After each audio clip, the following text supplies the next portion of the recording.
So before I get too terribly carried away with this video is a short story that was finished quite a long time ago and then sat in a box. And I was digging through it looking for notes for some other project I was hankering to work on and came across it and I looked at that and said, wow, I have a finished story. So I went through it over the course of a week and tightened it up a little bit and completed it. And so here it is. It's titled The Roadside.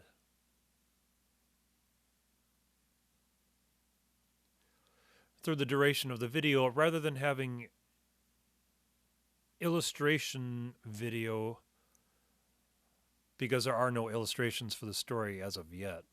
This was before I even had the idea of doing illustrations for the short stories, much less where to publish the short stories before I got into the idea of putting it on either the Apple iBooks or the Amazon Kindle. The visuals here are from a local motorcycle show up in the Twin Cities in the early spring of 2018. It was a single day, beautiful, chilly Sunday with all my Nikon gear. So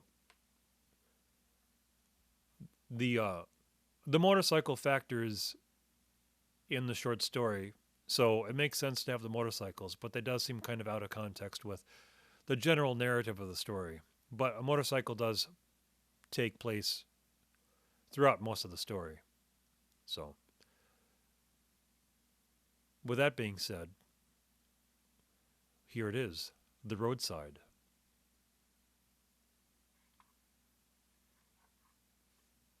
Chapter 1.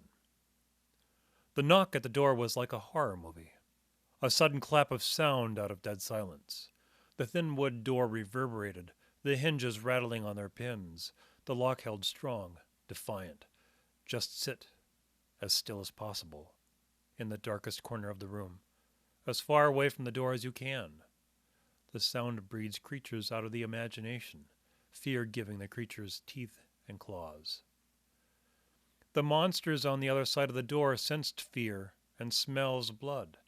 Wait for the sound of its breathing. One could almost feel the tickle of sharp teeth down the neck, along the spine. Listen in the dead silence. The breathing rises to a growl, a hunger no human being could possess. Be quiet. That monster on the other side of the door will go away soon. Not too soon. Not soon enough. There was no monster, but the monsters dressed in the skin of men. The myths written in blood. Chapter 2. Father trained Sarah well to wait at just the right time, to listen for the footsteps down the hall, down the stairs, the sound of someone walking away. Wait for them to go away. They'll wait long enough and get bored. Time is money. There was always tomorrow. Debt was like death. It will always come back tomorrow. This was the tumult of Sarah's life when she was very young.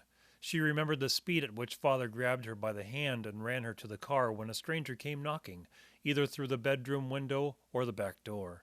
This instinctive fear gave her the idea it was a monster pounding on the door. Her youthful imagination fashioned these reoccurring monsters into recognizable shapes, akin to the second-hand dolls she played with. They were ghoulish plastic charms from childhood, and a telltale prophecy of her future, with mismatched arms, broken eyes, and plastic skin stained to the color of used band-aids. The only difference between her dolls and the monster beyond the door was the scale, and that the monster moved on its own. When she grew up, she learned otherwise, that these monsters were as hollow and plastic as her dolls. Even as these real monsters moved on their own, they didn't do so of their own free will.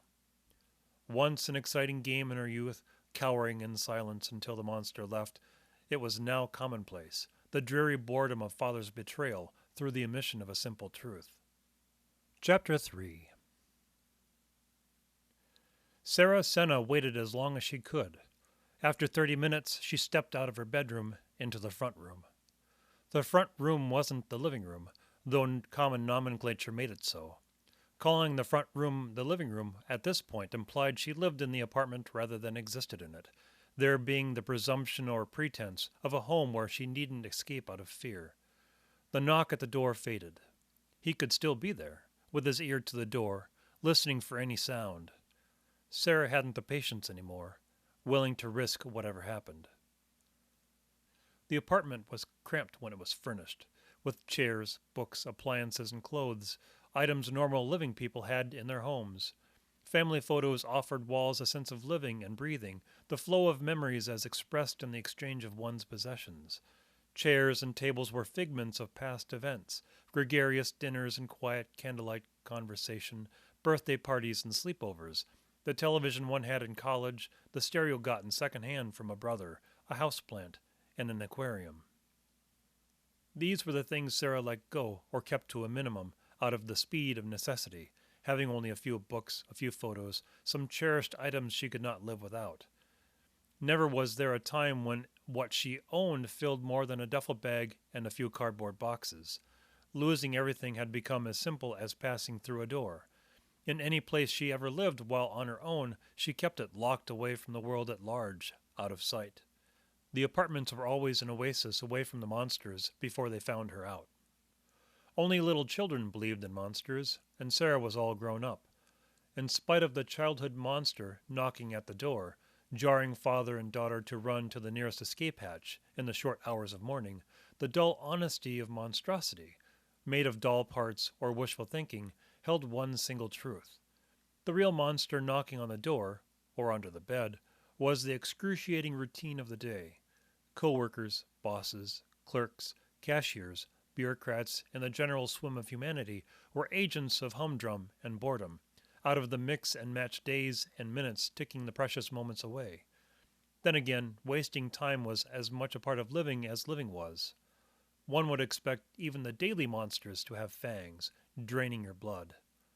These real monsters just bored a person to death. As an oasis, the most barren apartment was a respite worth a fortune. This current apartment had been the longest residence she'd had in years. Still, an oasis was only as good as a person seeking the sanctuary. Either political dilettantes, artists, killers, or saints all had their little corner of the world to be alone. Four walls were still four walls, left in the woods or in the middle of New York. Such walls, where the contents of the mind were left in full display, had the radiant aura of a church, rose windows as the eyes looking down into the soul. Chapter 4. There was little left in the place.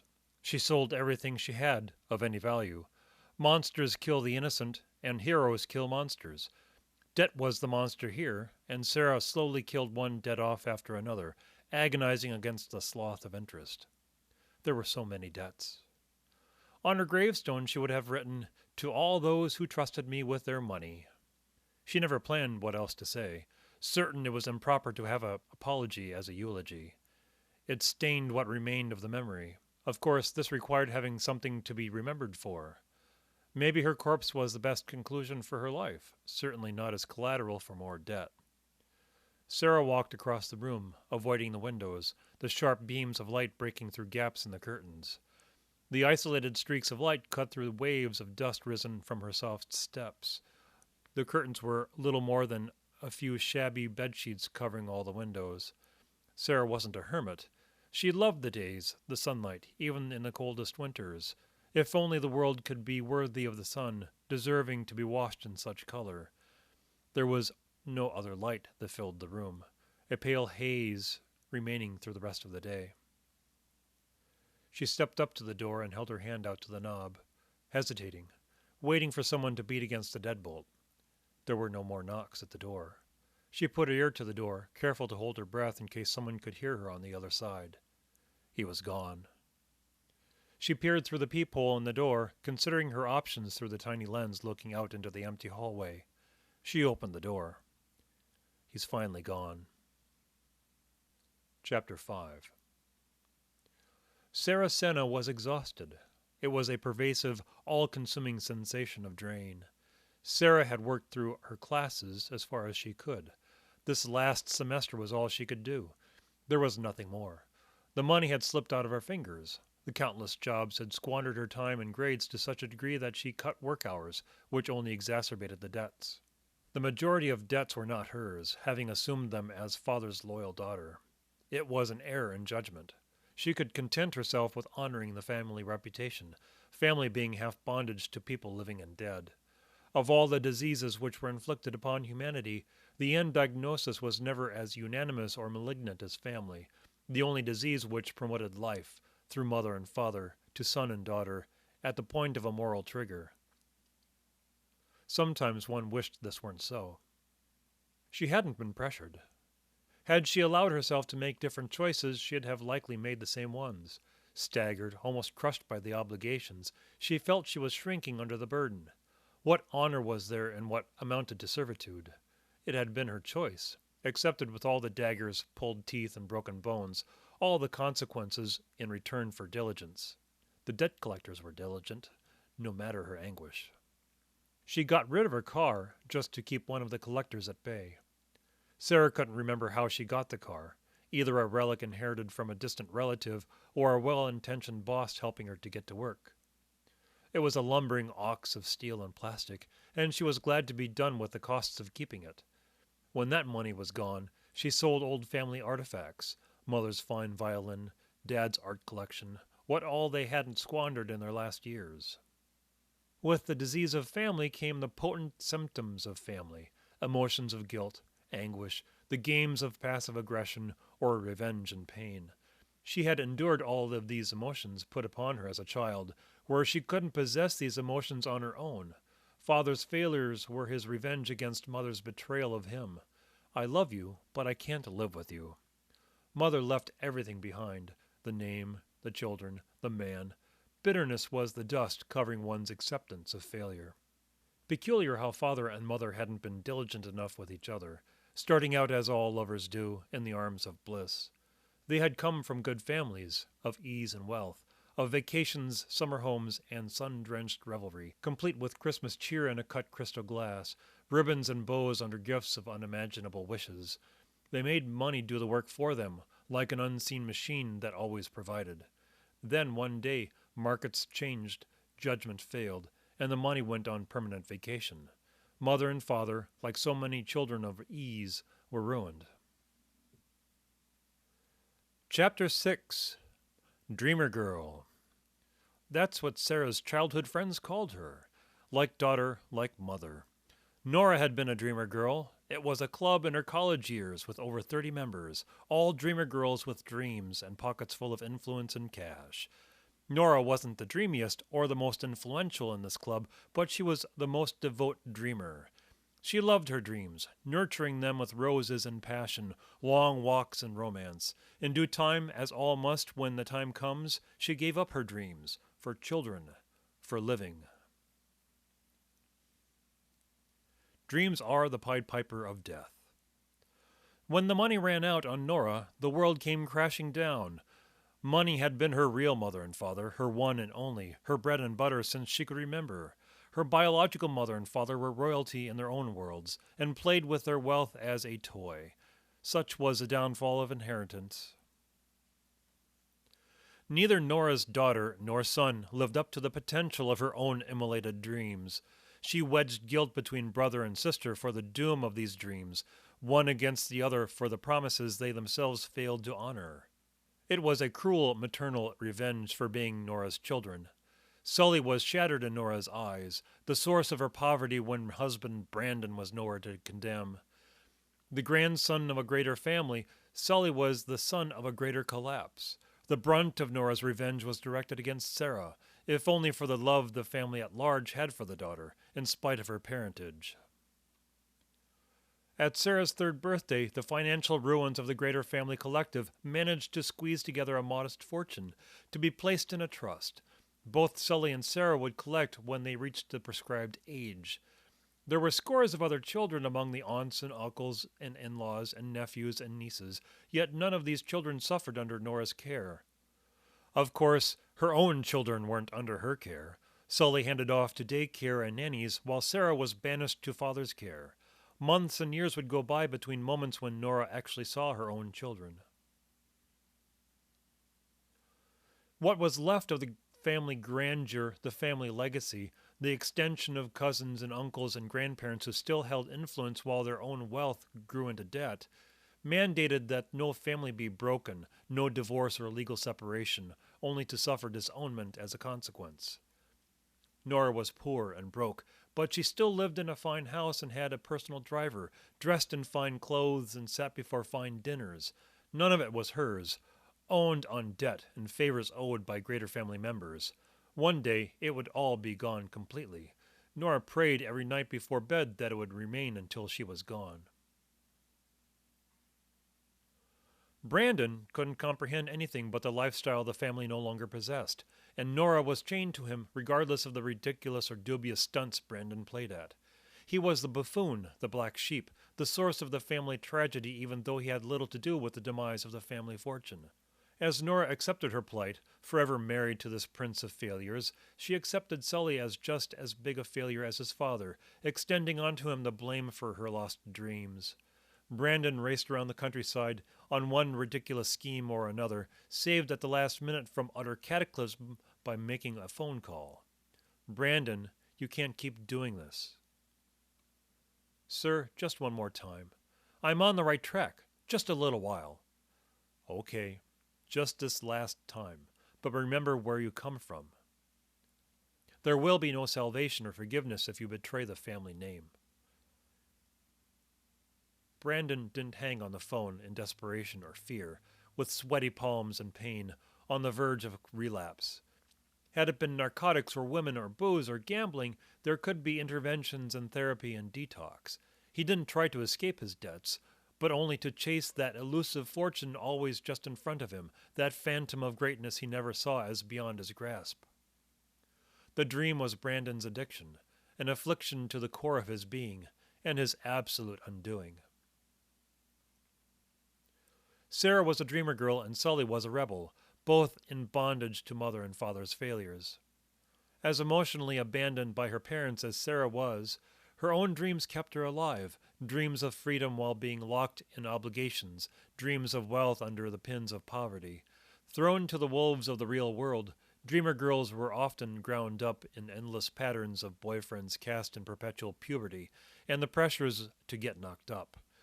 If not the bone grinders of tedious jobs, the weight of welfare mashed self-respect and dignity between godlike-sized fingers of the state, all while dreamer girls were told they could have it all.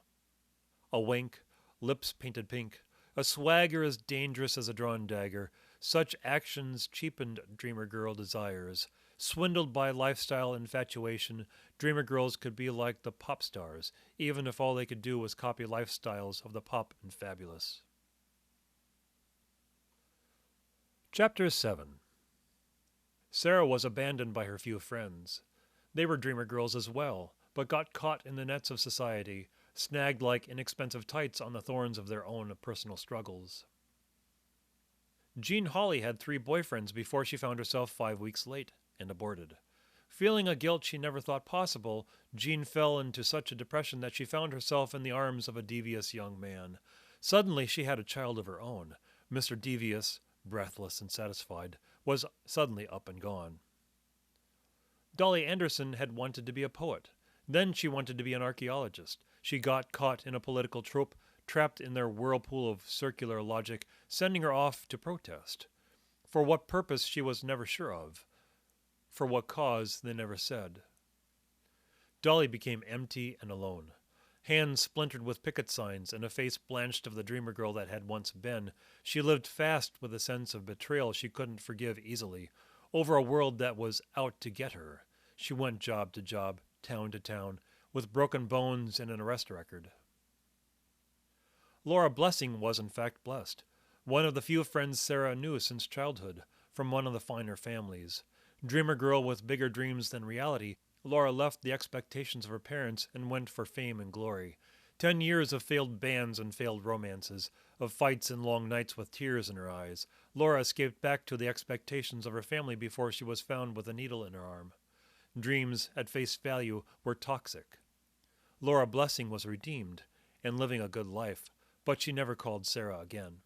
Facing likewise disappointments, Sarah ducked into the shelter of silence and darkness, or into her dreams. To see the lives of people devoid of dreams, Sarah couldn't understand how they could be right to live so. It was like the movies, how the angel of death floated down to the doomed person, where the soul passed through before they died, caught in those withered fingers. It wasn't a real death, though. The death of someone's dream could have the same impact. The body lives on. To be a shell like Dolly Anderson, trampled like Jean Holly, or forgiven like Laura Blessing. That spirit of the dreamer girl wasn't a false image, no matter the dark days. It was like having a summer day locked in the heart, that hope chest one had in the closet or under the bed. When the days were dark, hope out of sight, all a dreamer girl had to do was open that chest and see that light to feel right again. It was so easy. Sometimes that was enough. Even modest dreams had the potency of something divine. When the dreams were gone, one felt the loss, as if their arm had been sliced off, or a weight beyond their strength dropped onto their shoulders. One could never tell when the dreams were gone. Then one day, when the hours seemed darkest, you go to that chest and open it and see only dust. It was such a crushing thing, to have the summer day gone from your soul.